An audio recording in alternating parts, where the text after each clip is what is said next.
आज इस वीडियो के अंदर जो टॉपिक मैंने उठाया है वो बीएड सेकेंड ईयर के कोर्स 8 से है। कोर्स 8 नॉलेज एंड करिकुलम का एक टॉपिक जो मैंने उठाया है, हम उसके बारे में यहाँ चर्चा करने जा रहे हैं। टॉपिक का नाम है NCF 2005 in relation to curriculum development. आज इसके बारे में हम लोग चर्चा यहाँ पे करेंगे। NCF 2005 की बात अगर हम करें, अगर उसका सही से अवलोकन अगर करें तो हम ये पाते हैं कि NCF 2005 ने अपने आप को, बालकों को क्या, कब, कैसे और कितना पढ़ाया जाए,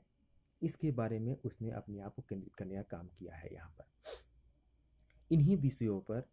उन्होंने अपना ध्यान केंद्रित करने का काम किया है और इसी से संबंधित यह एक दस्तावेज है। राष्ट्रीय पाठ्यचर्या जो रूपरेखा 2005 है का उद्धरण कहीं ना कहीं रविंद्रनाथ टैगोर के निबंध की हम बात यहाँ पे करेंगे। जो उनका जो निबंध है वो सभ्यता और प्रगति से हुआ है, जिसमें उन्होंने बताया है कि सृजनात्मकता उदार आनंद बचपन की कुंजी है। अगर हम उनकी बात करें, उनके निबंधों को अगर हम देखें तो उसमें इन चीज़ों की चर्चा उन्होंने किया हुआ है कि जो सृजनात्मकता है वो उदार आनंद बचपन की कुंजी है। सृजनात्मक का मतलब सेंस क्या है, यहाँ पर जो क्रिएटिविटी है, बच्चों के अंदर जो क्रिएटिविटी होनी चाहिए वो ही उदार आनंद बचपन की कुंजी है। राष्ट्रीय पाठ्यचर्या की जो रूपरेखा 2005 का अनुवाद संविधान की अगर हम बात करें तो उसकी 8वीं अनुसूची में दी गई है और सभी भाषाओं में किया गया है। यह विद्यालय शिक्षा का अब तक का जो नवीनतम राष्ट्रीय दस्तावेज है। अगर हम बात करें तो विद्यालय जो शिक्षा है, विद्यालय शिक्षा से संबंधित यह एक बिल्कुल जो नवीनतम राष्ट्रीय दस्तावेज है। मानव संसाधन विकास की अगर बात करें, मानव संसाधन विकास मंत्रालय की पहल पर ही प्रोफेसर यशपाल की अध्यक्षता में देश की चुनी हुई जो विशेषज्ञ थे, जो विद्वान थे, शिक्षक विद्वान थे, तो उनको इस पूरे टीम के रूप में इस NCF के लिए उनको रखा गया और नई जो राष्ट्रीय जो चुनौती है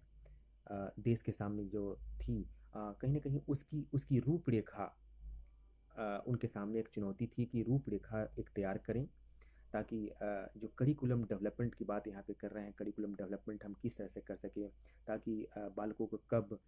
क्या पढ़ाना है, कब पढ़ाना है, कितना पढ़ाना है और कैसे पढ़ाना है, इस इन चीज़ों के बारे में चिंतन हो सके, इन चीज़ों के बारे में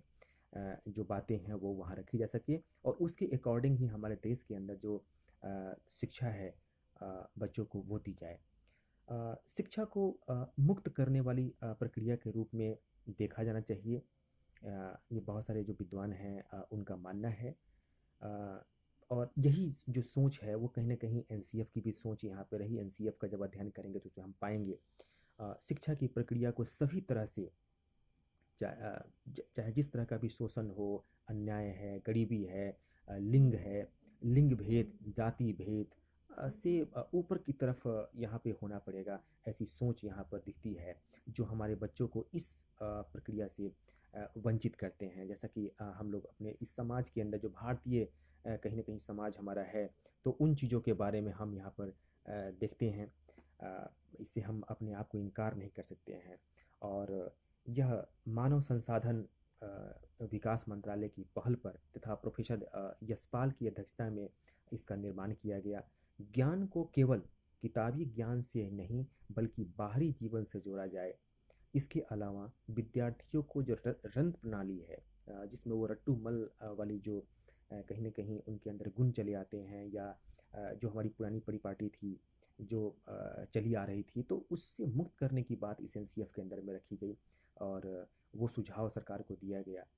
और इसमें ये भी बताएंगे कि पाठ्य पुस्तक पर आधारित शिक्षा ही ना दी जाए बच्चों को, इसके अलावा जो शिक्षा है वो उसके अंदर रखा जाए और जो मूल्य शिक्षा है उसकी बात इसके अंदर में की गई है कि राष्ट्रीय मूल्यों के प्रति बच्चे आस्थावान हों, उन चीज़ों को वो समझें और उस तरह से विद्यार्थी को तैयार करने की बात इसके अंदर में रखी गई। आज इस वीडियो में मैं इतना ही कंटेंट देना दे रहा हूँ और नेक्स्ट वीडियो के अंदर फिर जो इसके आगे का कंटेंट है वो मैं